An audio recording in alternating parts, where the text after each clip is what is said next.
வெளிநாட்டுக்கு போகணும்னு ஆசை. ஆனால் அவனுக்கு எந்த மொழியும் தெரியாது. இருந்தாலும் சமாளிச்சுக்கலாம்னு முடிவு பண்ணிட்டு கிளம்பிட்டான். ஏதோ ஒரு தேசத்துக்கு போய் சேர்ந்தான். அங்கே அவனுக்கு யாரையும் தெரியாது. அவங்க என்ன மொழியில் பேசிக்கிறாங்க அப்படிங்கிறது கூட புரியல.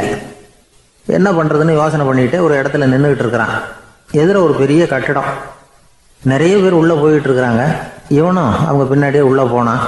ஒரு பெரிய அறை, அலங்காரம்லாம் பண்ணி வச்சிருக்கிறாங்க. நிறைய பேர் சாப்பிட்றதுக்காக உட்காந்துருக்குறாங்க. இவனுக்கு நல்ல பசி, அதனால் இவனும் உட்காந்தான். சாப்பாடு போட்டாங்க, சாப்பிட்டான். அன்பான உபசரிப்பு. இவன் மனசுக்குள்ளே நினச்சிக்கிட்டான், இது ஏதோ அரசருடைய அரண்மனை மாதிரி தெரியுது.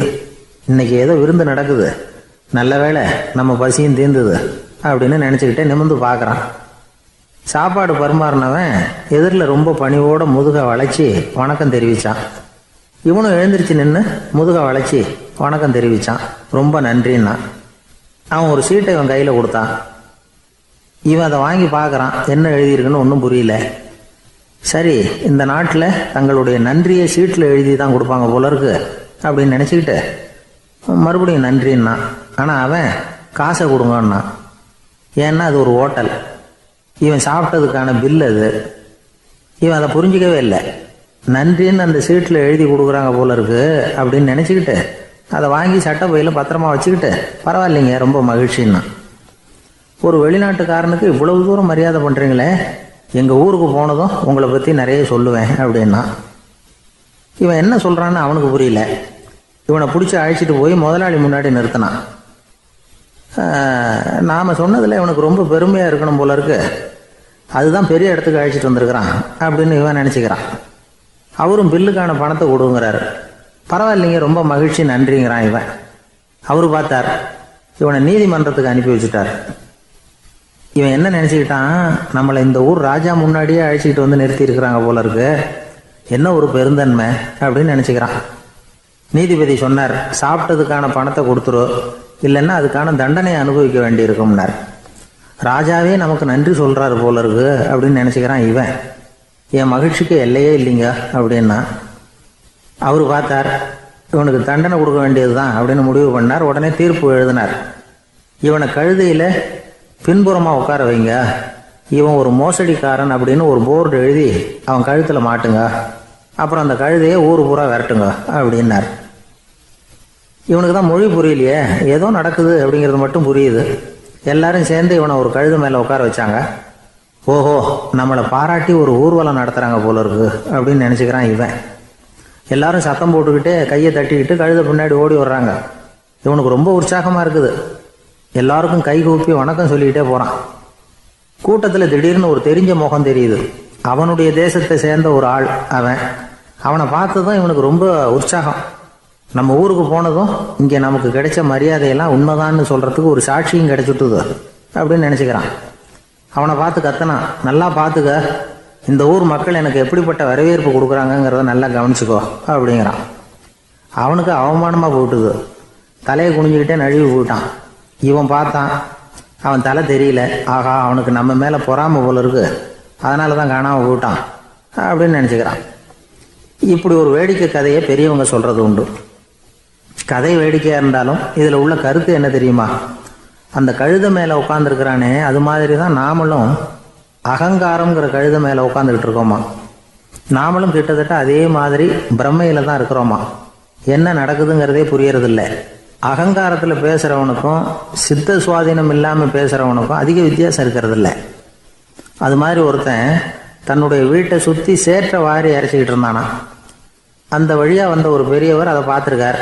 என்னப்பா பண்ணிகிட்டு இருக்கிற அப்படின்னு கேட்டாரான். கழுதைகளை விரட்டிக்கிட்டு இருக்கிறேன் அப்படின்னானா. இங்கே கழுதைகளே காணுமே அப்படின்னாரான் அவர். அதுதான் ஏற்கனவே விரட்டி விட்டனே அப்படின்னானா இவன். ஒரு ஊரில் ஒரு ராஜா இருந்தார். அவர் ஒரு நாள் காலையில் அரண்மனையில் மேல் மாடத்தில் வந்து நின்றுக்கிட்டு இருந்தார். அப்போ ஒரு ஆள் வீதியில் ரொம்ப வேகமாக ஓடிக்கிட்டு இருக்கான். அதை ராஜா கவனித்தார். அவன் மனசில் ஏதோ ஒரு தவிப்பு இருக்குங்கிறத புரிஞ்சுக்கிட்டார். உடனே அரண்மனை சேவகர்களை கூப்பிட்டார்.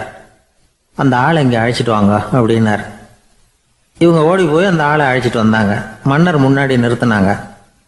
மன்னர் அவனை நிமிர்ந்து பார்த்தார். எதுக்காக இவ்வளோ வேகமாக ஓடிக்கிட்டு இருக்கிற அப்படின்னு கேட்டார். இதுக்கு அவன் சொன்னா, மன்னா, நம்ம கோட்டையின் வடக்கு வாசல் இருக்கு இல்லையா, அது ஓரமாக ஒரு பெரிய பாறாங்கல் கிடக்கு. அதுக்கு அடியில் நான் ஒரே ஒரு வெள்ளி நாணயத்தை புதைச்சி வச்சுருக்கேன். அது இப்போ எனக்கு தேவைப்படுது. என்னுடைய மனைவிக்கு ஒரு பரிசு வாங்கி கொடுக்க வேண்டியிருக்கு. அதுக்காக தான் அவசரமாக ஓடிக்கிட்டு இருக்கிறேன் அப்படின்னா. மன்னர் யோசனை பண்ணார். அப்புறம் சொன்னார், அதுக்காகவா இப்படி ஓடுற? பரவாயில்ல, அதை பற்றி கவலைப்படாத. நான் உனக்கு 10 வெள்ளி காசுகள் தர்றேன், வாங்கிட்டு திரும்பி போ அப்படின்னார். இவன் தலையை சொரிஞ்சான். மன்னா, நீங்கள் கொடுக்கறத ரொம்பவும் மகிழ்ச்சியோடு வாங்கிக்கிறேன். இருந்தாலும் அதுக்கப்புறம் அந்த வடக்கு வாசலுக்கு போய் அங்கே இருக்கிற ஒரு நாணயத்தையும் எடுத்துக்கிட்டு போயிடுறேனே அப்படின்னானா. இதை பாருப்பா, அந்த ஒரு நாணயத்தை மறந்துடு, உனக்கு 100 வெள்ளி நாணயங்கள் தரேன் இருக்கார். மன்னா, ரொம்ப மகிழ்ச்சி. உங்கள் மாதிரி தாராள குணம் வேற யாருக்கும் வராது. நீங்கள் கொடுக்குற 100 நாணயங்களையும் வாங்கிக்கிறேன். இருந்தாலும் வடக்கு வாசலுக்கு போய் அதையும் எடுத்துக்கிட்டா 101 ஆயிடுமே அப்படின்னானா. இதை பாருப்பா, அந்த ஒரு நாணயத்தை மறந்துடு, அது எக்கேடாவது கெட்டு போகட்டும். நான் உனக்கு 100 பொற்காசுகள் தரேன், அதையாவது வாங்கிட்டு வந்த வழியிலேயே திரும்பி போடுன்னாரான். தங்க நாணயங்களே தரேன்னு சொல்கிறீங்க, தாராளமாக வாங்கிக்கிறேன். இருந்தாலும் வடக்கு வாசலுக்கு போய் அப்படின்னு மறுபடியும் ஆரம்பித்தான். அரசர் பொறுமை இழந்துட்டார். கடைசியாக ஒரு முடிவுக்கு வந்துட்டார். இதை பாருப்பா, உனக்கு என்னுடைய ராஜ்யத்திலேயே பாதியை கொடுத்துட்றேன், அப்படியாவது திருப்தியாக திரும்பி போ அப்படின்னாராம். மன்னா, உங்களுடைய பெருந்தன்மைக்கு ஈடு இணையே கிடையாது. தேசத்திலேயே பாதி பிரித்து கொடுக்குறேன்னு சொல்கிறீங்க, அதனால் உங்ககிட்ட ஒரு சின்ன வேண்டுகோள் அப்படின்னானா. சொல்லுன்னாராம் மன்னர் ஆர்வமா. இவன் மெதுவாக ஆரம்பித்தான். அப்படி இந்த ராஜ்யத்தை 2ஆக பிரிக்கிறப்போ அந்த வடக்கு வாசல் இருக்கிற பக்கத்தை என்கிட்டயே கொடுத்துருங்கோ அப்படின்னானா. மன்னர் அசந்து போயிட்டார். இந்த கதை எதுக்காகன்னு கேட்டால், மனம்ங்கிறது ஒரு குரங்குங்கிறத புரிஞ்சுக்கிறதுக்காகத்தான். உன்னை பிடிச்சிக்கிட்டா லேசில் விடாது. அப்படிப்பட்ட மனசை அறிவு தான் வழி நடத்தணும். அதில் தான் வாழ்க்கையின் வெற்றி அடங்கியிருக்குது. ஒரு சின்ன பையன் தெருவில் அழுதுகிட்டு இருந்தான். ஏன்பா அழுவுறேன்னு ஒரு பெரியவர் கேட்டார். 1 ரூபா காசை இங்கே தொலைச்சுட்டேன் அப்படின்னா.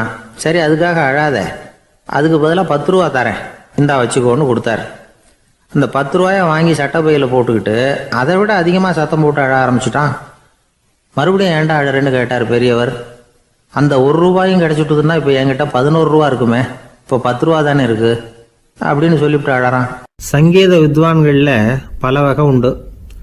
சில குறிப்பிட்ட ராகங்களை பாடுறதுல அவங்களுக்கு பெருமை வர்றது உண்டு. ஆனால் ஒருத்தர் இருந்தார், அவரால் ஒரு ராகத்துக்கே பெருமை வந்தது. அந்த ராகத்தை அவர் வாசித்து கேட்கணும் அப்படின்னு சொல்லுவாங்க. அது என்ன ராகம்னா தோடி ராகம். சரி, அந்த வித்வான் யாருன்னா அவர் தான் திருவாவடுதுறை ராஜரத்னம் பிள்ளை. பேராசிரியர் கல்கி ஒரு சமயம் தம்முடைய பத்திரிகையில் எழுதினாராம். அதை அப்படியே படிக்கிறேன் கேளுங்களேன். ஆகா, ஸ்ரீ ராஜரத்னம் பிள்ளையின் தோடி ஆலாபனையை முதலில் கேட்டபோது அவருடைய கற்பனையை விட்டு தள்ளுங்கள். நம்முடைய மனதில் என்னென்ன இன்பமயமான கற்பனைகள் எல்லாம் உதித்தன.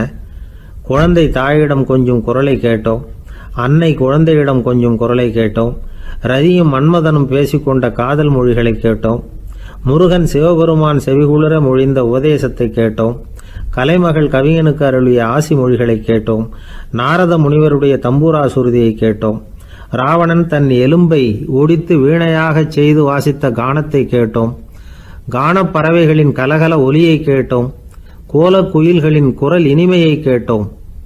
இப்படிலாம் பேராசிரியர் கல்கி விமர்சனம் எழுதியிருக்கிறார். திருவாவடுதுறை ராஜரத்னம் பிள்ளை அவர்களுடைய வாசிப்பை கேட்டுட்டு TN ராஜரத்னம் பிள்ளை இறந்து போனார். அப்போ கவிஞர் கண்ணதாசன் எழுதினார், செவியனில் ஓடி எங்கள் சிந்தையில் ஓடி இந்த புவியெல்லாம் ஓடி நின்பார் பொங்கிய தோடி வேறிங்கு எவரிடம் போகும் ஐய இனி அதை காப்பார் யாவர் அவிந்தனின் சடலத்தோடே அவிந்தது தோடிதானும் அப்படின்னு எழுதினாராம். அந்த அளவுக்கு அவருடைய தோடியை ரசித்தவர்கள் உண்டு. அதே மாதிரி தோடின்னா என்னன்னு தெரியாமலே அவரை ரசித்தவங்களும் அந்த காலத்தில் உண்டு. அதாவது ஒரு பெரிய சபையில் இவர் வாசிச்சுக்கிட்டு இருக்கிறார். பாதியில் ஒரு பெரிய மனுஷன் உள்ளே வந்தார். அவர் உடம்புல பட்டு வேஷ்டி, ஜருகை, அங்கவஸ்திரம், வாயில் வெத்தலை, வாசனை புகையில, காதில் வைரக்கடுக்கன், கழுத்தில் தங்க சங்கிலி, கை விரல் பூரா மோதிரம், கையில் ஒரு வெள்ளி வெத்தலை புட்டி, உதவிக்கு 2 பேர் பக்கத்தில். இவ்வளவு பந்தாவோட வரார் கச்சேரி கேட்கறதுக்கு. இப்படி வந்தவர் முதல் வரிசையில் உட்கார்ந்தார். வித்வான் வாசித்து முடித்ததும் இவர் அவரை பார்த்து, ஐயா, நீங்கள் தோடி வாசிக்கிறதுல ரொம்ப கெட்டிக்காரர்னு கேள்விப்பட்டிருக்கேன். அதை கேட்கறதுக்காக தான் மெனக்கிட்டு வந்திருக்கிறேன். அதை வாசிங்களேன் அப்படின்னாராம் இந்த பெரியவர். ராஜரத்னம் பிள்ளைக்கு ஒன்றும் புரியல. ஏன்னா இது வரைக்கும் அவர் வாசிச்சுக்கிட்டு இருந்ததே அந்த தோடி ராகத்தை தான். அதை வாசித்து முடித்ததும் அதை வாசிங்களேன்னு இவர் கேட்குறார். அப்படின்னா இவரோட ஞானம் எப்படிப்பட்டது? இவ்வளவும் கேட்டுட்டு இப்படி கேட்குறாரே அப்படின்னு அவர் யோசிச்சிருக்கிறார் ராஜரத்னம் பிள்ளை. உடனே என்ன பண்ணார் தெரியுமா? பக்கத்தில் ரொம்ப சாதுவாக சுருதி போட்டுக்கிட்டு இருந்த ஒரு முதுகில் ஓங்கி ஒரு குத்து விட்டாராம். அவருக்கு ஒன்றும் புரியல, எதுக்கு நம்மளை அடிக்கிறார் இவர், நம்மளை குத்துறாரு வித்வான்னு. அவர் அதிர்ச்சியால் இவர் நிமிர்ந்து பார்த்துருக்கார். அப்போ ராஜரத்னம் பிள்ளை சொன்னாராம், ஏய்யா ஐயா பெரிய மனுஷன், என்னுடைய பரம ரசிகர், தோடி ராகம் கேட்கணுங்கிறதுக்காக இவ்வளோ தூரம் வந்திருக்கிறார், வந்து வரிசையில் உட்காந்துருக்கார். நீ இந்த சமயம் பார்த்து தோடி ராகம் வாசிக்கிற நாதஸ்வரத்தை வீட்டில் வச்சுட்டு வந்துட்டியே, இப்போ ஐயாவுக்காக அந்த ராகத்தை நான் எப்படி வாசிக்கிறது அப்படின்னு சொல்லிவிட்டு மறுபடியும் முதுகில் ஒரு அடி கொடுத்தாராம். அடி வாங்கினவருக்கே சிரிப்பு அடக்க முடியலையா. எனக்கு இது மட்டும்தான் சார் தெரியும், இதை தவிர வேறு எதுவும் தெரியாது அப்படின்னு சொல்லிக்கிட்டே காலம் தள்ளுறவங்க ரொம்ப பேர். அவங்களெல்லாம் கஷ்டப்பட வேண்டியிருக்கும். ஒருத்தர் தன்னுடைய தொழிலில் ரொம்ப கெட்டிக்காரராக இருக்கலாம், அதுக்காக எப்பவும் அதே ஞாபகத்தில் இருந்துக்கிட்டு உலகியல் அறிவு இல்லாமல் இருந்துடக்கூடாது, அது ஆபத்து. இதுக்காக நம்ம தாத்தா பாட்டிலாம் ஒரு கதை சொல்லுவாங்களே, கேள்விப்பட்டிருக்கீங்களா? ஒரு சமயம் ஒரு 4 பேர் சேர்ந்து வெளியூருக்கு பிரயாணம் போனாங்களாம். அந்த 4 பேர் எப்படி தெரியுமா? ஒருத்தர் வேதாந்தி, இன்னொருத்தர் சங்கீத வித்வான், 3வது ஆள் வைத்தியர், 4வது ஆள் ஜோசியர். இவங்க 4 பேரும் நண்பர்கள். அதனால் சேர்ந்து புறப்பட்டாங்க. வழியில் ஒரு ஊரில் தங்கினாங்க. இருட்டி போச்சு. அதனால் இன்றைக்கி ராத்திரி இங்கேயே தங்கி இருந்துட்டு நாளைக்கு புறப்படலாம் அப்படின்னு தீர்மானம் பண்ணாங்க. சாப்பாட்டுக்கு என்ன பண்ணுறது? அங்கேயே கடத்தெருவுக்கு போய் சாமான்லாம் வாங்கியாந்து சமைச்சு சாப்பிட்லாம்னு முடிவு பண்ணாங்க. 4 பேர் இருக்கிறதுனால ஆளுக்கு ஒரு காரியமாக செய்யலாம் அப்படின்னு வேலையை பிரிச்சுக்கிட்டாங்க. வைத்தியர் கரிகாய் வாங்க போனார், வேதாந்தி எண்ணெய் வாங்க போனார், ஜோசியர் பலசரக்கு வாங்க போனார், சங்கீத வித்வானுக்கு சமைக்கிற வேலை. எல்லாம் சரி, ஆனால் நடந்தது என்ன தெரியுமா? கடைத்தெருவுக்கு காய்கறி வாங்க போனார்ல வைத்தியர், அங்கே போய் மார்க்கெட்டில் பார்த்தார். ஒவ்வொரு கறிகாயாக எடுத்து பார்த்தார். இது பித்தம், உடம்புக்கு ஒத்துக்காது, இது வாயு, உடம்பு ஒத்துக்காது அப்படின்னு ஒவ்வொன்றா தள்ளினார். கடைசியில் ஒன்றுமே தேரல, வெறுங்கையோடு திரும்பி வந்துக்கிட்டு இருக்கிறார். எண்ணெய் வாங்க போனார் வேதாந்தி, அவர் ஒரு தொன்னையில் எண்ணெயை வாங்கினார். பேசாமல் அதை எடுத்துகிட்டு வர வேண்டியது தானே, முடியல. அவருடைய வேதாந்த மூளை சிந்திக்க ஆரம்பிச்சுட்டுது. இந்த தொன்னைக்கு எண்ணெய் ஆதாரமா அல்லது எண்ணெய்க்கு தொன்னை ஆதாரமா அப்படிங்கிற ஆராய்ச்சியில் இறங்கினார். என்னாச்சு தெரியுமா? அப்படி கவுத்து பார்த்தார். வாங்கின எண்ணெய் பூராவையும் வழியில் கொட்டிவிட்டு வெறும் தொண்டையோடு சேர்ந்தார். பலசரக்கு வாங்க போனார் ஜோசியர். அவர் ஒரு வழியில் பார்த்தாரு. வழியில் வந்தவங்களெல்லாம் அங்கங்கே ஒரு மரத்தடியில் உட்கார வச்சு அவங்களுக்கெல்லாம் ஆர்வம் சொல்ல ஆரம்பிச்சிட்டார். அப்படி ஒவ்வொருத்தராக சொல்லி முடிச்சுட்டு கடத்தருக்கு போய் சேர்ந்தார். இவர் அங்கே போய் சேர்றதுக்குள்ளே ரொம்ப நேரம் ஆகிட்டுது. கடையெல்லாம் பூட்டி விட்டு போயிட்டாங்க. என்ன செய்கிறது? அவரும் வெறுங்கையோடு திரும்பி சேர்ந்தார். சரி, இவங்க கதை தான் இப்படி ஆச்சு. அங்கே சமைக்கிறதுக்காக உட்காந்துருந்தார் சங்கீத வித்வான். அவர் கதை என்னாச்சு தெரியுமா? அங்கே அவர் அடுப்பை பற்ற வச்சு ஒலையை கொதிக்க வச்சார். அதாவது ஒரு பானையில் தண்ணியை ஊற்றி அடுப்பில் வச்சார். அது கொதிக்க ஆரம்பிச்சிது. தண்ணி கொதிக்கிற சத்தம் இருக்குதுல்ல, அது இவருக்கு தாளம் போடுறது மாதிரி இருந்தது. ஒரே குஷி, பாட ஆரம்பிச்சிட்டார். பாடிக்கிட்டே உற்சாகமாக கையில் இருந்த கரண்டியால் அந்த பானையில் தட்டினார், தாளம் போடுறதா நினச்சிக்கிட்டு. அவ்வளவுதான், பானை பட்டுன்னு உடஞ்சி போச்சு. தலையில் கையை வச்சுக்கிட்டு அவரும் உட்காந்துட்டார். எந்த தொழில் தெரிஞ்சாலும் சரி, அதை புத்திசாலித்தனமாக பயன்படுத்த தெரியலன்னா ஆபத்து தான். அதுக்காக தான் இந்த கதை. ஒரு பஸ்ஸு டிரைவர் ரொம்ப கெட்டிக்காரர். பஸ்ஸை ரொம்ப திறமையாக ஆபத்து இல்லாமல் ஓட்டினதுக்காக பரிசுலாம் வாங்கினவர். அவரே ஒரு படகு ஓட்டுறதுக்காக அழைச்சிட்டு போயிருக்கிறாங்க, மோட்டார் படகு. அதையும் ரொம்ப திறமையாக தான் ஓட்டிகிட்டு போயிருக்கிறாரு. நடுக்கடலில் போனதும் படகு நின்று போச்சு. மோட்டாரில் ஏதோ கோளாறு.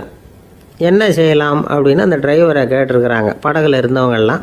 அப்போ அவர் சொன்னாராம், கவலைப்படாதீங்க, ஒன்றும் பிரச்சனை இல்லை, எல்லாரும் கொஞ்சம் கீழே இறங்கி பின்னாடி தள்ளுங்க, மோட்டார் ஸ்டார்ட் ஆகிடும் அப்படின்னாராம். இமயமலை அடிவாரத்தில் ஒரு மடம். அங்கே ஒரு சன்னியாசி இருந்தார். அவர்கிட்ட ஒருத்தர் வந்தார். சுவாமி, ஆசையை உதற நினைக்கிறேன், முடியல, ஒட்டிக்கிட்டே வருது அப்படின்னாராம். இப்படி உட்கார, ஒரு கதை சொல்கிறேன் அப்படின்னு சொல்லி அவர் சொல்ல ஆரம்பித்தாராம். அவர் சொன்ன கதை என்னென்னா, ஒரு ஊரில் ஒரு ஆள் இருந்தான். அவன் பேர் குப்புசாமி. அவங்ககிட்ட எப்பவும் ஒரு பழைய தொப்பி இருக்கும், விடவே மாட்டான். அதனால் அவனை எல்லாரும் தொப்பி சாமி அப்படின்னு தான் கூப்பிடுறது வழக்கம். ஒரு புது தொப்பி வாங்கிக்கப்படாதாப்பா அப்படின்னு நண்பர்கள்லாம் சொல்லி பார்த்தாங்க. பணத்துக்கு எங்கே போவேன் அப்படின்னு விட்டானான். பணம் வச்சுருக்கான், செலவு பண்ண மனசு வரல. மகா கஞ்சன். பழைய பாட்டில்கள்லாம் வாங்கி விற்றுக்கிட்டு இருந்தான். அப்படி ஒரு தடவை பழைய கண்ணாடி சாமான்களை ஏலத்தில் எடுத்தப்போ அதில் ஒரு அருமையான சென்ட்டு பாட்டில் கிடச்சிது. உடனே ஒரு ஐடியா பண்ணான். அந்த சென்ட்டை சின்ன சின்ன பாட்டில்களில் அடைச்சி ஜன்னல் ஓரமாக அடுக்கி வச்சுட்டான்.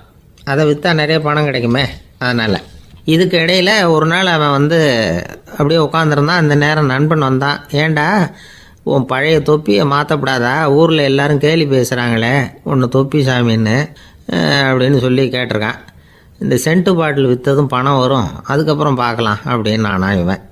சரி வா நீச்சல் குளத்துக்கு போயிட்டு வருவோம் அப்படின்னு கூப்பிட்ருக்கான் நண்பன். 2 பேரும் போனாங்க. அதே நேரம் அந்த ஊர் நீதிபதியும் அங்கே குளிக்க வந்தாராம். அவர்கிட்ட இருந்தது விலை வசந்த ஒரு புது தொப்பி. அதை அங்கே இருந்த ஸ்டாண்டில் மாட்டிவிட்டு குளிக்க போனார். இதுக்கிடையில் குப்புசாமி குளிச்சுட்டு வந்தான். அவனுடைய பழைய தொப்பியை காணலை. அந்த புது தொப்பியை பார்த்தா இது நண்பனுடைய வேலை தான் அப்படிங்கிறதாக புரிஞ்சுக்கிட்டு அதை எடுத்து மாட்டிகிட்டு வந்துட்டான். நீதிபதி குளிச்சுட்டு வந்து பார்க்குறாரு, தொப்பியை காணும். போலீஸில் புகார் கொடுத்தார். அவங்க தேடினாங்க. ஒரு மூலையில் பழைய தொப்பி கிடச்சிது. அடடா இது நம்ம குப்புசாமியோட தொப்பி இல்லையா அப்படின்னு நானா ஒருத்தன். உடனே அவன் வீட்டுக்கு தேடிட்டு போயிருக்காங்க. அங்கே போய் பார்த்தா புது தொப்பி அங்கே இருக்குது. உடனே அவனுக்கு 1000 ரூபா அபராதம் போட்டாங்களாம். அவன் பணத்தை கட்டிவிட்டு ரொம்ப எரிச்சலோடு வீட்டுக்கு வந்தான். பழைய தொப்பி கண்ணில் பட்டது. மறுபடியும் உன்னால் தானே எனக்கு 1000 ரூபா நஷ்டம் அப்படின்னு சொல்லி அதை எடுத்துக்கிட்டு அப்படி போயிருக்கான். அந்த ஊர் குளத்தில் வீசி எறிஞ்சிட்டு வந்துட்டான். அது மீன் பிடிக்கிற ஒருத்தன் கையில் சிக்கிச்சு. அவன் வர்ற வழியில் அதை எடுத்து வேகமாக வீசி எறிஞ்சான். அது நேராக குப்புசாமி வீட்டு ஜன்னல் வழியாக உள்ளே இந்த சென்ட்டு பாட்டில்கள் மேலே உழுந்து எல்லாம் உடஞ்சி நொறுங்கி போச்சு. குப்புசாமி பார்த்தான். தோட்டத்தில் ஆழமாக ஒரு குழியை வெட்டினான். அந்த தொப்பியை போட்டான், மூடிவிட்டான். இதை அடுத்த வீட்டுக்காரன் பார்த்தான். ஏதோ புதையல் தான் வச்சுருக்கான் போல இருக்குன்னு நினச்சான். போலீஸில் போய் புகார் கொடுத்துட்டான். மறுபடியும் போலீஸ் குழியை தோண்டினாங்க. பழைய தொப்பி மறுபடியும் வெளியில் வந்தது. எல்லோரும் சிரிக்கிறாங்க. அன்னைக்கு ராத்திரியே அந்த தொப்பியை எடுத்துக்கிட்டு நேராக புறப்பட்டான். ஒரு கல்லில் அதை சேர்த்து கட்டி குடிநீர் தொட்டி இருக்கும்ல அதில் போட்டுட்டு வந்துட்டான். இனிமேல் என்ன பண்ணும் பார்ப்போன்னு. ஒரு நாள் திடீர்னு குழாயெல்லாம் அடைப்பட்டு போச்சு. மாநகராட்சி அலுவலர்கள் என்னன்னு பார்த்தா அந்த பழைய தொப்பி குழாயை அடைச்சிக்கிட்டு இருக்குது. இது குப்புசாமியோட தொப்பிங்கிறது தான் எல்லாருக்கும் தெரியுமே. உடனே குடிநீரை பாழாக்கணத்துக்காக குப்புசாமிக்கு கோர்ட்டு 2500 ரூபா அபராதம் போட்டுவிட்டுது. அதையும் கட்டிவிட்டு வெளில வந்தான். கடைசியாக முடிவு பண்ணான். ஒரு நெருப்பு குச்சியை கிழிச்சான். தொப்பியை கொளுத்தினான். எரிஞ்சது. எடுத்து வெளில எரிஞ்சான். கொஞ்ச நேரத்தில் தீ அணைப்பு படம் வந்துட்டுது. ஆமாம், இவன் எடுத்து எரிஞ்சது வெளியில் விழுந்து வீட்டு கூரையே பற்றிக்கிட்டு எரிய ஆரம்பிச்சுட்டுது. அவனோட பணத்தாசையும் அதோடு சேர்ந்து எரிஞ்சு போச்சான். இப்படி ஒரு கதை. இந்த கதையை சொல்லி முடித்தார் அந்த இமயமலை அடிவாரத்தில் இருந்த சன்னியாசி. இப்போ அந்த குப்புசாமி எங்கே இருக்கிறான்னு கேட்டார் எதிரில் இருந்தவர். இதோ உன் எதிரிலே இருக்கிறான், நான் தான் அந்த குப்புசாமி அப்படின்னாரான் அந்த சன்னியாசி. அந்த குப்புசாமி கிட்ட இருந்தது மாதிரி ஒரு பழைய தொப்பி நம்ம ஒவ்வொருத்தர்கிட்டையும் உண்டு. அதை எப்படி தொலைக்கிறதுன்னு தெரியாமல் தடுமாறிக்கிட்டு இருக்கிறோம். அது என்ன தொப்பிங்கிறீங்களா? அதுதான் நம்மை சூழ்ந்திருக்கிற மாயை அப்படிங்கிறார் சுவாமி சின்மயானந்தர். மெய்ஞானம் கிடைக்கிறப்போ மாயை எரிஞ்சு போகும் அப்படிங்கிறது அவருடைய கருத்து. நம்மால் ஒருத்தர் வேகமாக ஓடி வந்தார். காலில் மாட்டியிருந்த பழைய செருப்பு 2 ஆவேசமாக தூக்கி ஒரு கிணத்துல போட்டுட்டு வெறுங்காலோடு நடந்து வந்துக்கிட்டு இருக்கிறார். ஏன் அப்படி பண்ணீங்க அப்படின்னு கேட்டோம். அந்த செருப்புக்கு சொந்தக்காரன் பின்னாடி வந்துக்கிட்டு இருக்கிறான், அதனால் அப்படி பண்ணேன் அப்படிங்கிறார் இவர். வாழ்க்கையில் சில சந்தர்ப்பங்களில் நாம் சில அவமானங்களை சந்திச்சே தீர வேண்டியிருக்கு. என்ன பண்ணுறது, காலம் அப்படி. அவமானப்படுறவங்க உடனே அடங்கி போய்டுறது தான் உலக வழக்கம். அவமானப்பட்டால் உடனே சீறி எழறவங்களும் உண்டு. ஆனால் அதையே ஒரு சவாலாக எடுத்துக்கிட்டு முன்னுக்கு வர்றவங்களும் சில பேர் இருக்கிறாங்க. அவங்க ரொம்ப அபூர்வம். இன்றைக்கி மனோதத்துவ நிபுணர்கள்லாம் என்ன சொல்கிறாங்க தெரியுமா? அவமானப்பட்டுட்டா உடனே அடங்கி போயிடக்கூடாதான். அதையே ஒரு சவாலாக எடுத்துக்கிட்டு மனசில் ஒரு வைராக்கியத்தோடு முயற்சி பண்ணினா வாழ்க்கையில் எல்லாரும் முன்னேறலாமா. அவமானங்கிறத நாம் வைராக்கியமாக மாற்றிக்கணும். அதுதான் வெற்றிக்கு வழி. ராமர் இந்த பூமியில் பிறந்ததே ஒரு வைராக்கியத்தினால தான் சார் அப்படின்னார் ஒருத்தர். எப்படிங்க அது அப்படின்னு கேட்டேன். அவர் சொன்னார், தசரதருக்கு ராமர் குழந்தையாக பிறக்கணும், அப்போ தான் இங்கே இருக்கிற கஷ்டங்கள்லாம் நீங்கும் அப்படின்னு சர்வ லோகமும் எதிர்பார்த்துக்கிட்டு இருக்குது. ஆனால் அவர் எப்போ வந்து பிறப்பார் அப்படின்னு யாருக்கும் தெரியல. அந்த காரியம் சீக்கிரம் நடக்கணுமே, அதுக்கு என்ன பண்ணுறது? நாரதர் வந்தார் ஒரு நாள் தசரதரை தேடி. தசரதா, உனக்கு ஒரு செய்தி தெரியுமான்னு ஆரம்பித்தார். அவர் எப்பவும் இப்படித்தானே ஆரம்பிக்கிறது வழக்கம். என்ன விஷயம்னு கேட்டார் தசரதர். தசரதா, நீ அடிக்கடி உன்னோட தேரில் ஏறிக்கிட்டு தேவலோகத்துக்கு போகிற, அங்கே போகிற வர்ற எல்லாம் பண்ணிகிட்ருக்க, எல்லாம் சரி. தேவலோகத்துலேயும் உன்னை நல்லபடியாக தான் வரவேற்கிறாங்க. தேவேந்திரன் உன்னை பிரியமாக அழைச்சிட்டு போய் தன்னுடைய அரியாசனத்திலேயே தனக்கு பக்கத்திலேயே உட்கார வைக்கிறான். நீயும் சந்தோஷமாக உட்காந்து பேசிவிட்டு வந்துடுற. ஆனால் நீ இங்கே வந்ததுக்கு அப்புறம் அங்கே என்ன நடக்குது தெரியுமா உனக்கு அப்படின்னாரான் நாரதர். என்ன நடக்குது எனக்கு ஒன்றும் தெரியலையே அப்படின்னாரான் தசரதர். நாரதர்கிட்ட வந்து கிட்டத்தில் வந்து கேட்டிருக்கார், கொஞ்சம் சொல்லுங்கள் என்னது அப்படின்னு. அவர் நெருங்கி வந்தாரான் நாரதரும். மெதுவாக அவர் காதோட காதாக சொன்னாராம். அதாவது நம்ம பாஷையில் சொல்லப்போனால் பற்ற வைக்கிறார். நீ அங்கே தேவேந்திரங்கிட்ட உட்காந்து பேசிவிட்டு வந்த பிறகு நீ அங்கே உட்காந்துருந்த அரியாசனத்தை தண்ணி ஊற்றி கழுவி சுத்தப்படுத்துகிறாங்க. நீ என்ன அந்த அளவுக்கு சுத்தம் இல்லாத ஆளா, தினம் குளிக்காமையாக இருக்கிற அப்படின்னாராம். தசரதருக்கு இது ரொம்ப அவமானமாக போயிட்டுது. அப்படியே செய்கிறாங்க அப்படின்னாராம். ஆமாம், நீ வேணும்னா நான் சொல்கிறது உண்மையாக இல்லையா அப்படின்னு சோதனை பண்ணி பார்த்துக்கோ அப்படின்னாரான் நாரதர். உடனே தசரதர் இதுக்காகவே புறப்பட்டு தேவலோகம் போனார். அங்கே வழக்கம் போலவே இவரை கூப்பிட்டு உட்கார வச்சு பேசிக்கிட்டு இருந்தான் தேவேந்திரன். கொஞ்ச நேரம் பேசிக்கிட்டு இருந்துட்டு சரி நான் கிளம்புறேன்னு புறப்பட்டார். சரி, அவனும் வாசல் வரைக்கும் வந்து வழி அனுப்பி வச்சுட்டு உள்ளே போயிட்டான். தசரதர் வெளியில் கொஞ்ச நேரம் மறைஞ்சி இருந்துட்டு மெதுவாக உள்ளே எட்டி பார்த்தார் என்ன நடக்குதுன்னு. நாரதர் சொன்னது உண்மைதான். தசரதர் உட்காந்துருந்த ஆசனத்தை அங்கே 2 தேவர்கள் கழுவி சுத்தப்படுத்திக்கிட்டு இருக்கிறாங்க. தசரதரால் இதை தாங்கிக்க முடியல. அவருக்கு ரொம்ப அவமானமாக போச்சு. நேராக கிடுகிடுன்னு தேவேந்திரங்கிட்டே போனார். நான் உட்காந்துருந்த இருக்கையே சுத்தம் பண்ணுறியே, நான் என்ன அந்த அளவுக்கு பாவியா அப்படின்னு கேட்டார். ரொம்ப கோபமாக கேட்டார். தசரதரே, மனுஷனுக்கு 3 கடன்கள் உண்டு. தேவ கடன், ரிஷி கடன், பித்ரு கடன். இதை தீர்க்காதவன் பாவியாகிறான். இதில் மகனை பெறுவதால் தான் பித்ரு கடன் தீரும். உனக்கு மகன் கிடையாது, அதனால் நீ பாவி ஆகிற. பாவி உட்காந்துருந்த இடம்ங்கிறதுனால அதை சுத்தம் செய்ய வேண்டியது எங்கள் கடமை அப்படின்னு நானான் தேவேந்திரன். இந்த இடத்துல தசரதருக்கு ஏற்பட்ட அவமானம் ஒரு வைராக்கியமாக மாறிச்சு.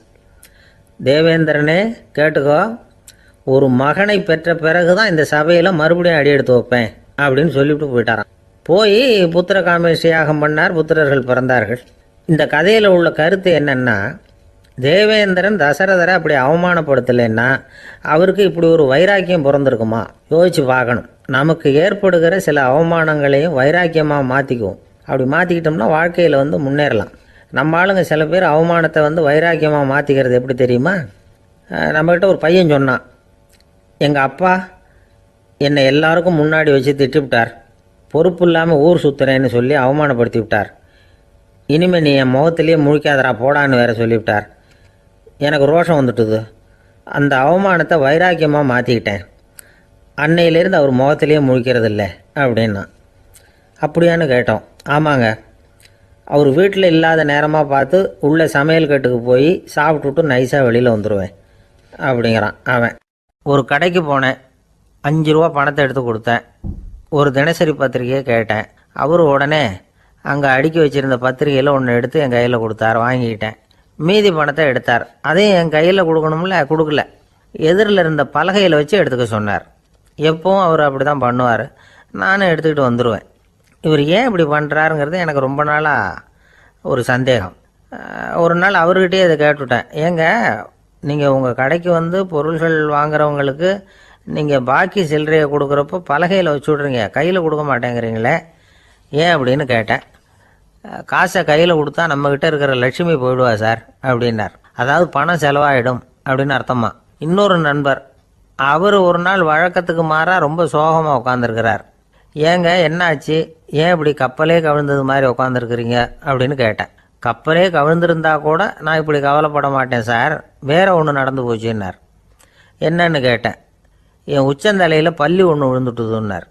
அதுக்காகவா இப்படி அப்படின்னு ஆச்சரியப்பட்டேன். ஆமாங்க, பல்லி உச்சந்தலையில் விழுந்தால் பலன் என்னன்னு பஞ்சாங்கத்தில் பார்த்தேன், மரணம்னு போட்டிருக்கு அப்படின்னு சொல்லிவிட்டு அவர் தொடர்ந்து கவலைப்பட ஆரம்பிச்சிட்டார். இப்படியும் ஒருத்தர்.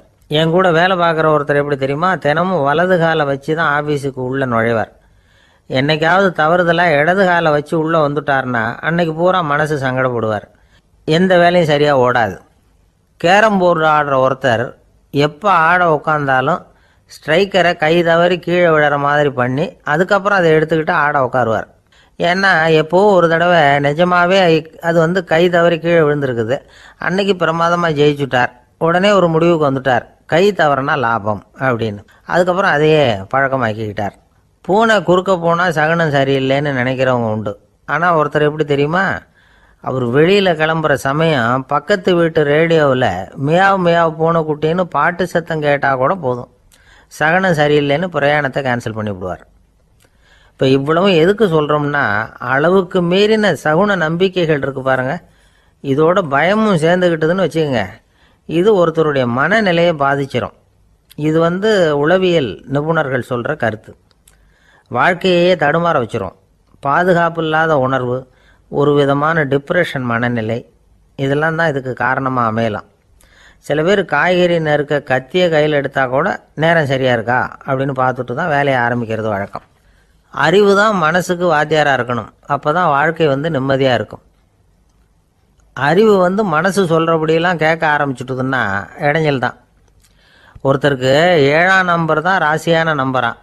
7ஆம் தேதி தான் எந்த காரியத்தையும் ஆரம்பிப்பாராம். 7 எழுத்து வர்றது மாதிரி பேரை மாற்றி வச்சுக்கிட்டார். 7 மணிக்கு தான் தினமும் எழுந்திருப்பார். 7ஆம் நம்பர் வீட்டில் தான் குடியிருக்கார். கல்யாணம் கூட 7ஆம் தேதி தான் பண்ணிக்கிட்டார். அவர் ஒரு நாள் குதிரை பந்தயத்துக்கு போனாராம். குதிரையோட பேரையெல்லாம் பார்த்தார். ஒரு குதிரையோட பேர் 7 எழுத்தில் அமைஞ்சிருந்தது. 7 தானே இவருக்கு அதிர்ஷ்ட நம்பர். அதனால் உடனே அது பேரில் பணத்தை கட்டினார். பந்தயம் நடந்தது. என்ன சார் ஆச்சுன்னு கேட்டாங்க. நான் பணம் கட்டின அந்த என்னோட குதிரை 7ஆவதாக சேர்ந்தது சார் அப்படின்னாராம் சோகமாக. ஒரு ஊரில் ஒரு ராஜா இருந்தார். அவர் ஒரு பூனை வளர்த்தார். ரொம்ப செல்லமாக அவர் அந்த பூனையை வளர்த்தார். அவர் என்ன பண்ணுவார் தெரியுமா, இரவு நேரத்தில் அந்த பூனையோட தலையில் ஒரு விளக்கை வச்சுருவார். அந்த பூனை ரொம்ப ஜாக்கிரதையாக அந்த விளக்கு கீழே விழுந்துடாமல் பார்த்துக்கும். தலையை ஆட்டாமல் ரொம்ப நிதானமாக ராஜா பின்னாடி நடந்து போய்கிட்டே இருக்கும். அந்த விளக்கு வெளிச்சத்தில் எல்லா வேலைகளையும் செஞ்சுருவார். கையில் ஒரு விளக்கை தனியாக எடுத்துகிட்டு போக வேண்டிய அவசியமே இல்லை. விளக்கை தூக்கிட்டு போகிற வேலையை அந்த பூனை பார்த்துக்கும். அதனால் ராஜாவுக்கு அந்த பூனை மேலே ரொம்ப பிரியம். மந்திரிகளையெல்லாம் கூப்பிட்டு அவங்கக்கிட்ட சொல்லுவார், பார்த்தீங்களா இந்த பூனை எவ்வளவு விசுவாசமாக நடக்குது, என் பேரில் எவ்வளவு மரியாதை பார்த்தீங்களா அதுக்கு அப்படிம்பார். இதை கேட்டுவிட்டு அங்கேருந்து அமைச்சர்களில் ஒருத்தர் சொன்னார், மன்னா நீங்கள் சொல்கிறது சரிதான், இருந்தாலும் இந்த பூனையோட விசுவாசத்தை நாம் கொஞ்சம் சோதித்து பார்க்க வேண்டியிருக்கு அப்படின்னாராம். சரி, உங்கள் ஆசையை ஏன் கெடுக்கணும், நல்லா சோதிச்சு பாருங்கள் அப்படின்னு சொல்லிவிட்டார் ராஜா. உடனே அந்த அமைச்சர் என்ன பண்ணார் தெரியுமா, எங்கேயோ புறப்பட்டு போனார். ஒரு 5-6 எலிகளை பிடிச்சிட்டு வந்தார். அரண்மனையில் ராஜா ஏதோ வேலை பார்த்துக்கிட்டு இருக்கிறாரு. பக்கத்தில் அந்த பூனை ரொம்ப பணிவாக நின்றுக்கிட்டு இருக்குது. அது தலையில் விளக்கு எரிஞ்சிக்கிட்டு இருக்கு. அமைச்சர் தான் பிடிச்சிட்டு வந்த எலிகளை அந்த பூனை பார்வையில் படுறது மாதிரி எதிரில் விட்டார். அந்த எலிகள்லாம் அங்கேயும் இங்கேயும் ஓட ஆரம்பிச்சிது. அதை பார்த்தது பூனை. அவ்வளவுதான். தலையில் இருக்கிற விளக்கை பற்றியும் கவலைப்படலை, ராஜாவை பற்றியும் கவலைப்படலை. ஒரே பாய்ச்சலாக பாஞ்சு எலிகளை துரத்த ஆரம்பிச்சுட்டுது. தலையில் இருந்த விளக்கு எங்கேயோ போய் விழுந்தது, அணைஞ்சு போச்சு. இருட்டில் ராஜா தடுமாற ஆரம்பிச்சுட்டார். இந்த சமயத்தில் அந்த அமைச்சர் மறுபடியும் விளக்கை ஏற்றினார். வெளிச்சம் வந்தது. அதுக்கப்புறம் அந்த அமைச்சர் பேசினார், அரசே, பூனையோட விசுவாசத்தை பார்த்தீங்களா, எலி அது கண்ணில் படுற வரைக்கும் தான் விசுவாசமாக இருந்தது. அது மாதிரி எலியை பார்த்ததும் எல்லாத்தையும் விட்டுட்டு அதை துரத்த ஆரம்பிச்சுட்டு பார்த்தீங்களா. தான் அந்த பூனையை பற்றி நினச்சது தப்புங்கிறது அதுக்கப்புறம் தான் அந்த ராஜாவுக்கு புரிஞ்சுதான். சரி, இப்போ எதுக்கு இந்த கதையெல்லாம் அப்படிங்கிறீங்களா, இந்த பூனை மாதிரி தான் நம்ம மனசும். மனசை எவ்வளவு தான் பயிற்சி கொடுத்து பக்குவமாக வச்சுருந்தாலும் பார்க்குறதுக்கு பரமசாது மாதிரி தான் இருக்கும். பார்க்க வேண்டியதை பார்த்துட்டுதுன்னா பாஞ்சிரும். இந்த பூனை மாதிரி புலன் இன்ப பொருள்கள் கிட்டாத வரைக்கும் மனம் அடங்கி இருக்கிறது மாதிரி தான் தெரியும். கொஞ்சம் வாய்ப்பு கிடைச்சாலும் அது குதிக்க ஆரம்பிச்சிடும், தப்பு பண்ண ஆரம்பிச்சிடும். பெரிய பெரிய முனிவர்கள் வாழ்க்கையில் நடந்த வீழ்ச்சி இதை தான் நிரூபிக்குது. புலன்களின் ஆற்றல் அதிகம். அதனால் மனக்கட்டுப்பாடு பயிற்சிகளில் ரொம்ப எச்சரிக்கையாக இருக்கணுங்கிறார் சுவாமி சிவானந்தர். மது பழக்கத்தையே விட்டுவிட்டேன்னு உறுதியாக இருப்பான். கடை கண்ணில் பட்டுவிட்டதுன்னா கால் அவனை கேட்காமலே இழுத்துக்கிட்டு உள்ளே போயிடும். இதுதான் மனசுங்கிறது. அதுதான் அந்த ராஜா வளர்த்த பூனை.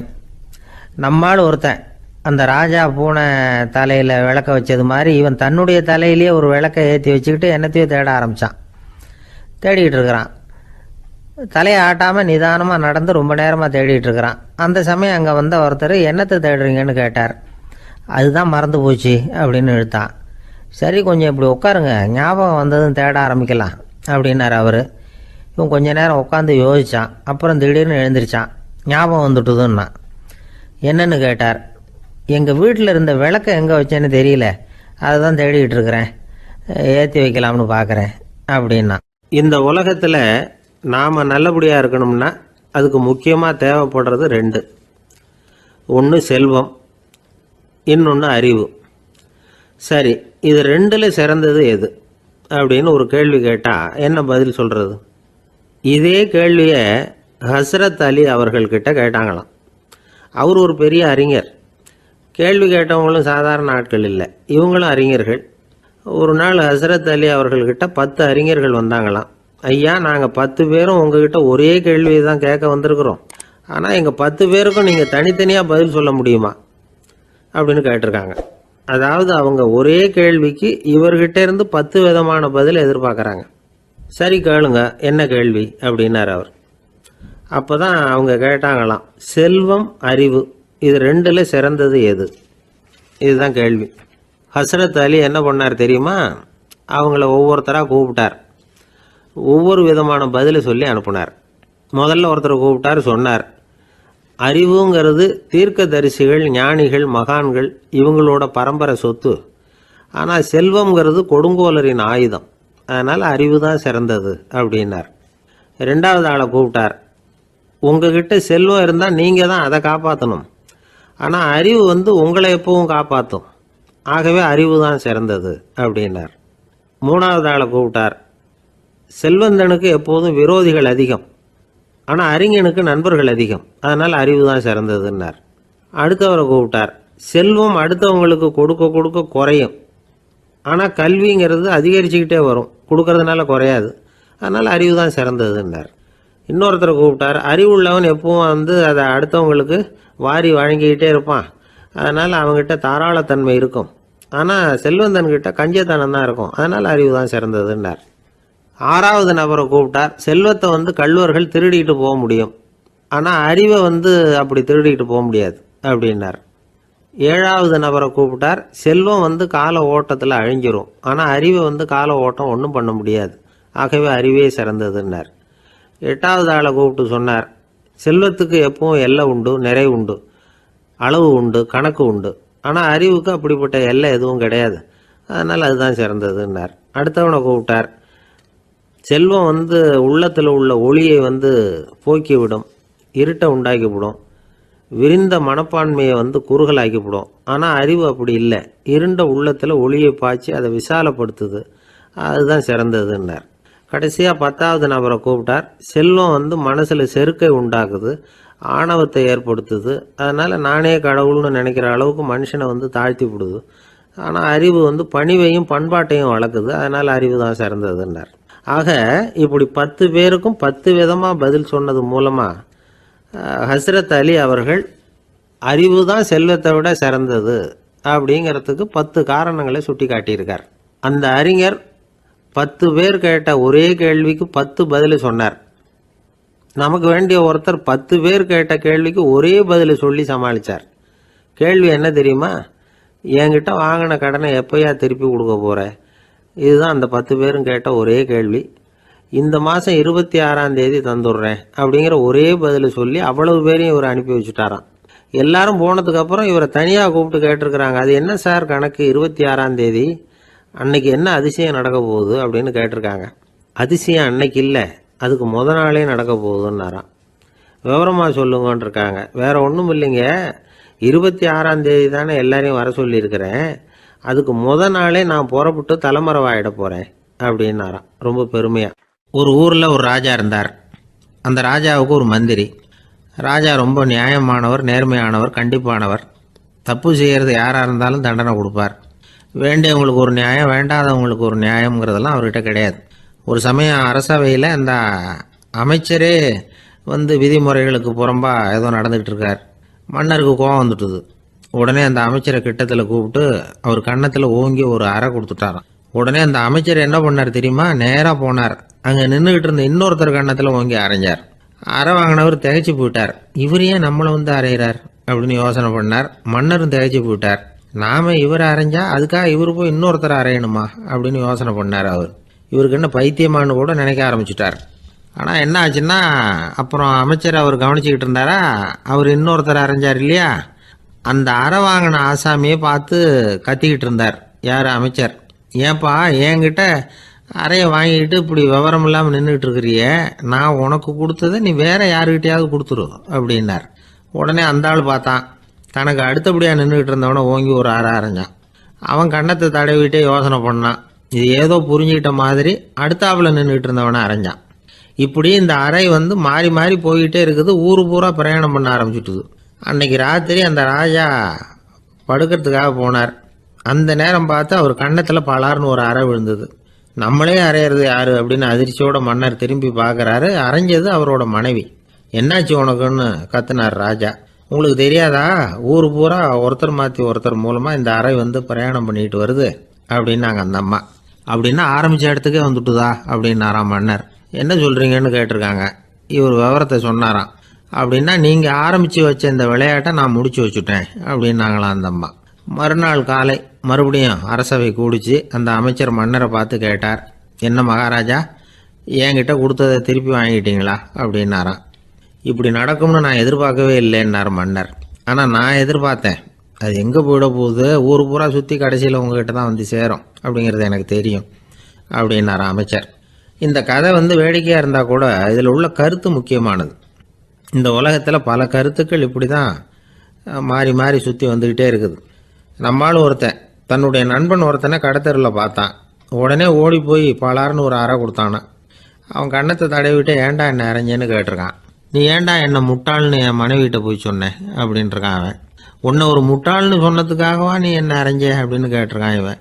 டேய், நான் அதுக்காக அறையலப்பா, அது ஒரு பெரிய ரகசியம். நான் முட்டாளுங்கிறது அந்த ரகசியத்தை நீ வந்து ஏன் எங்கள் வீட்டில் போய் சொன்னேன், அதுக்காக தான் அரைஞ்சேன் அப்படின்னு நான் அவன். ஒரு இலக்கிய கூட்டம் ஏற்பாடு பண்ணியிருக்கிறோம், நீங்கள் அவசியம் வந்து அதில் பேசணும் அப்படின்னு கேட்டுக்கிட்டார் ஒருத்தர். வேணாங்க, 4 பேருக்கு முன்னாடி வந்து நிற்கிறதுனா எனக்கு ரொம்ப கூச்சமாக இருக்கும் அப்படின்னாரு இவர். ஏன் சார் இன்னமும் குழந்த மாதிரி கூச்சப்படுறீங்களே அப்படின்னார் அவர் ஒரு மாதிரியாக சமாளித்து அனுப்பி வச்சுட்டு அதுக்கப்புறம் அதை பற்றி இவர் யோசித்து பார்த்துருக்கார். சில நிபுணர்கள் எழுதியிருக்கிறத படித்தும் பார்த்துருக்கிறார். மனோதத்துவ நிபுணர்கள் என்ன சொல்கிறாங்க தெரியுமா? 10லேருந்து 20% குழந்தைகள் பிறக்கிறப்பவே கூச்ச சுபாவம் கொண்டதாக தான் இருக்குதான். ஒரு தாத்தா தன்னோட பேர பிள்ளைய ஆசையாக கூப்பிடுறார் விளையாட்டு காட்ட, அதை அழுதுகிட்டு ஓடி போகுது. ஒரு அம்மா தன்னோட பிள்ளைய பள்ளிக்கூடத்தில் சேர்க்கறதுக்காக கூப்பிட்டுக்கிட்டு போகிறாங்க. அந்த புள்ள அம்மாவோட முந்தானையில் ஒளிஞ்சிக்கிட்டு வெளில வரமாட்டேங்குது. இவங்களெல்லாம் எப்படி சமாளிக்கிறது? குழந்தைகளோட கூச்ச சுபாவத்தை போக்குறது எப்படி? இதுக்கு நிபுணர்கள் சில யோசனைகளை சொல்லியிருக்கிறாங்க. மற்றவங்களுக்கு முன்னாடி என் பையனுக்கு கூச்சம் ரொம்ப அதிகம் சார், மற்றவங்க பார்த்தா ரொம்ப வெக்கப்படுறான், இப்படி சொல்கிற அப்பாக்கள் உண்டு. என் பையன் புது மனுஷாலை பார்த்தா அட்டையாக ஒட்டிக்குவான் சார் அப்படின்னு சொல்கிற அப்பாக்களும் உண்டு. இப்படிலாம் குழந்தைகளுக்கு வந்து முத்திரை குத்துறது ரொம்ப தப்பான். புதுசாக யாராவது வீட்டுக்கு வந்தால் குழந்தை தானாக தன்னோட கூச்சத்தையும் பயத்தையும் போக்கிக்கிட்டு சகஜமாக மாறி வர்றதுக்கு வாய்ப்பு கொடுக்கணுமா. ஒரு கூட்டத்துக்கோ அல்லது சொந்தக்காரங்க கல்யாணத்துக்கோ குழந்தைய அழைச்சிட்டு போகிறீங்க, அங்கே போய் கட்டாயப்படுத்தி குழந்தைய மற்றவங்க கிட்ட பேச சொல்லக்கூடாது. சில சமயம் குழந்தை தானாக தன்னுடைய கூச்ச சுபாவத்தை விட்டு பேசுறதுக்கு முன் வந்தால் அதை பாராட்டணும்.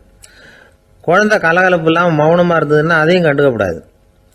குழந்தை பேச ஆரம்பித்தா அதை ஆர்வத்தோடு கவனிக்க தெரியணும். கலந்து உரையாடுற பழக்கத்தை வீட்லேயே ஆரம்பிக்கலாம். கேட்டதுக்கு பதில் சொல் அப்படின்னு நீங்கள் அதிகாரம் பண்ணிகிட்டு இருக்கக்கூடாது.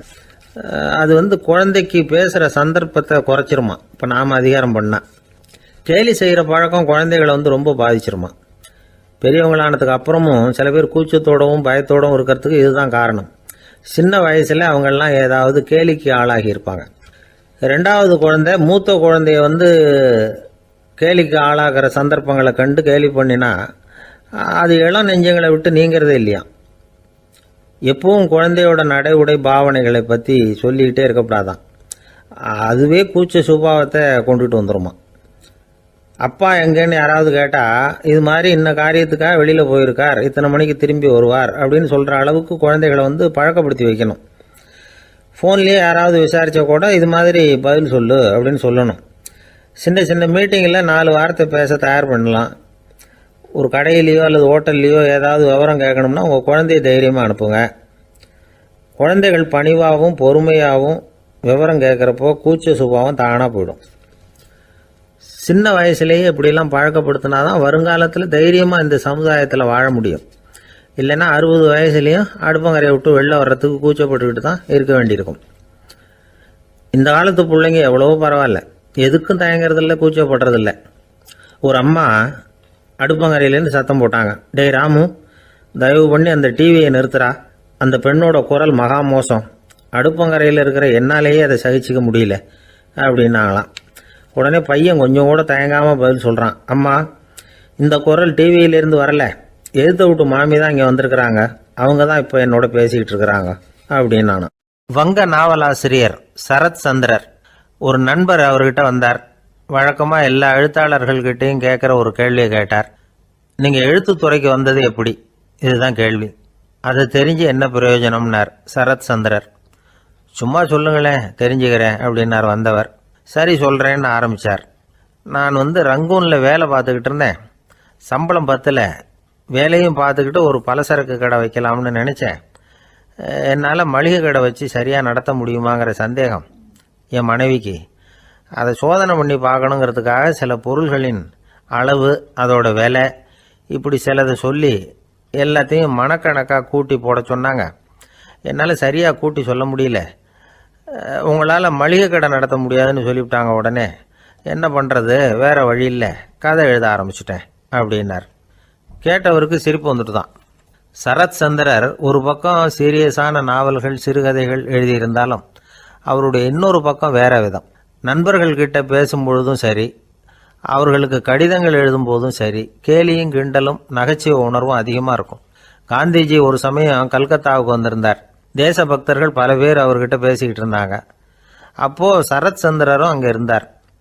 கிரண் சங்கர் ராய் அப்படிங்கிறவரும் அங்கே இருந்தார். அவர் சொன்னாராம், காந்திஜியோட பழகிய முதல் வங்காளி நான் தான். போயர் யுத்த காலத்தில் இவர் லண்டனுக்கு வந்திருந்தப்போ என்கிட்ட தான் வங்காள மொழி கற்றுக்கிட்டார் அப்படின்னாராம். உடனே சரத் சந்திரர் காந்திஜியை பார்த்து, இவர் உங்களுக்கு வங்காள மொழி கற்றுக் கொடுத்தது உண்மைதானா அப்படின்னாராம். ஆமான்னாராம் காந்தி. அதனால தான் உங்களால் வங்காள மொழி கற்றுக்க முடியல அப்படின்னாராம். எல்லாரும் சிரிச்சாங்களாம். சரத் சந்திரர் சாம்தாபேர் அப்படிங்கிற கிராமத்தில் தங்கியிருந்தார். ஒரு இலக்கிய நிகழ்ச்சியில் கலந்துக்கிறதுக்காக. அதுக்காக ஒரு கல்கத்தாவுக்கு போக வேண்டிய சூழ்நிலை. அதுக்காக புறப்பட்டார். அந்த சமயத்தில் பின்னாடி இருந்து யாரோ அவரை கூப்பிட்டாங்க. இப்படி கூப்பிட்டவரை பார்த்து இன்னொருத்தர் யாரோ அதட்டி இருக்கிறாங்க. போகிறவரை ஏன் இப்படி கூப்பிடுறீங்க அப்படின்னு. ஏன் கூப்பிட்டா என்னன்னு கேட்டிருக்கார் சரத் சந்திரர். புறப்படுறவங்கள பின்னாடி இருந்து கூப்பிடுறது அபசகுனம், போகிற இடத்துல ஏதாவது ஆபத்து வரலாம் அப்படின்னு அதுக்கு விளக்கம் கொடுத்துருக்கிறார் அவர்.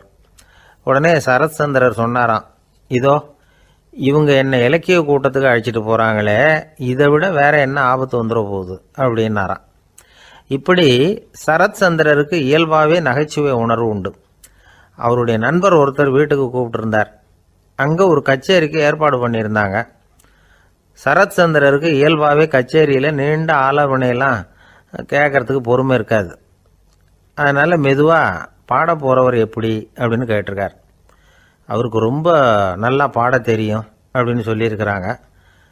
அதுக்கு சரத் சந்திரர், பாட தெரியுங்கிறது சரி, பாட்டை நிறுத்த தெரியுமா அதை சொல்லுங்கள் முதல்ல அப்படின்னாராம்.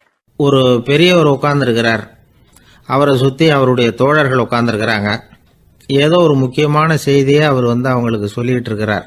அவங்களும் ஆர்வமாக கேட்டுக்கிட்டு இருக்கிறாங்க. இந்த சமயத்தில் யாரோ ஒரு ஆள் வேகமாக அங்கே வர்றார். வர்ற வேகத்திலேயே எனக்கு ஏதாவது உதவி செய்யுங்க அப்படின்னு கேட்டுக்கிட்டே வர்றார். கேட்கறது உதவி, ஆனால் குரல் மிரட்டுறது மாதிரி இருக்குது, அதட்டி கேட்கறது மாதிரி இருக்குது. இதை கேட்டதும் அந்த பெரியவர் ஆத்திரப்படலை, ஆனால் அவரை சுற்றி இருந்தவங்க ஆத்திரப்பட்டாங்க. இதை பெரியவர் கவனித்தார். கொஞ்சம் அமைதியாக இருங்கன்னார். வந்தவரை கூப்பிட்டார். அவருக்கு சில பொருள்களை கொடுத்தார். என்னங்க இப்போ உங்களுக்கு மகிழ்ச்சி தானே அப்படின்னார். ஆ அப்படின்னு அலட்சியமாக அவர் சொல்கிறார். நான் உங்களை நல்ல முறையில் நடத்தினேன்னா அப்படின்னு கேட்குறாரு அவர் மறுபடியும். அதெல்லாம் ஒன்றும் இல்லை அப்படின்னு சொல்லி அவர் சொல்லிகிட்டு இருக்கிறாரு. குரலில் கடுமை குறையில. சுற்றி இருந்தவங்களால இதை பொறுத்துக்க முடியல. கோபத்தோடு அவரை நோக்கி நெருங்க ஆரம்பித்தாங்க. பெரியவர் அவங்களையெல்லாம் தடுத்து நிறுத்தினார். வந்தவரை வாங்க என்னோட அப்படின்னு சொல்லி அழைச்சிட்டு போனார். வீட்டுக்கு போனார். அங்கே போனதும் இன்னும் சில பொருள்களை எடுத்து அவர்கிட்ட கொடுத்தார். இப்போ திருப்தி தானே, நான் உங்ககிட்ட நல்ல முறையில் நடந்துக்கிட்டேனா அப்படின்னார். அவர் முகம் இப்போ தான் கொஞ்சம் மலர்ந்தது. ரொம்ப நன்றி, இறைவன் உங்கள் குடும்பத்துக்கு எல்லா நன்மைகளையும் செய்வான் அப்படின்னு சொன்னார். இதே வார்த்தைகளை என்னுடைய தோழர்கள்கிட்டே சொல்லிட்டீங்கன்னா அவங்க கோபம் தணிஞ்சிரும், வர முடியுமான்னார். கண்டிப்பாக வர்றேன் அப்படின்னாரு. மறுநாள் காலையில் அந்த இடத்துக்கு வந்தார். அதே மாதிரி சொல்லிவிட்டு அவர் போயிட்டார். தோழர்கள்லாம் ரொம்ப வியப்போடு பெரியவரை பார்த்தாங்க. அந்த பெரியவர் தான் நபிகள் நாயகம். அவர் சொன்னார், ஒருத்தன் ரொம்ப ஆசையாக ஒரு ஒட்டகத்தை வளர்த்துக்கிட்டு வந்தான். ஒரு நாள் அந்த ஒட்டகம் கயத்தை அறுத்துக்கிட்டு ஓடி போயிட்டுது. அக்கம் பக்கத்தில் இருக்கிறவங்கெல்லாம் அந்த ஒட்டகத்தை பிடிக்கிறதுக்கு முயற்சி பண்ணாங்க.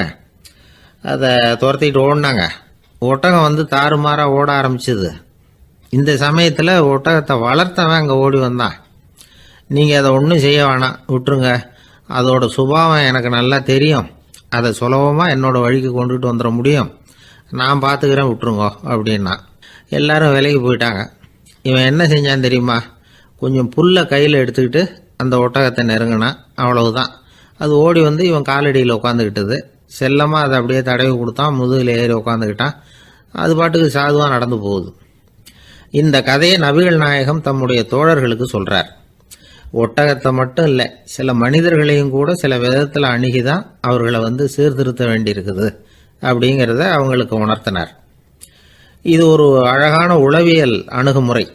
சில குடும்ப தலைவர்கள் கூட இந்த ஒட்டகம் மாதிரி நடந்துக்கிறது உண்டு. அப்புறம் அடங்கி போகிறதும் உண்டு. ஒரு குடும்ப தலைவர் காலையில் எழுந்திரிச்சதுலேருந்து சத்தம் போட்டு கத்திக்கிட்டு இருப்பார்.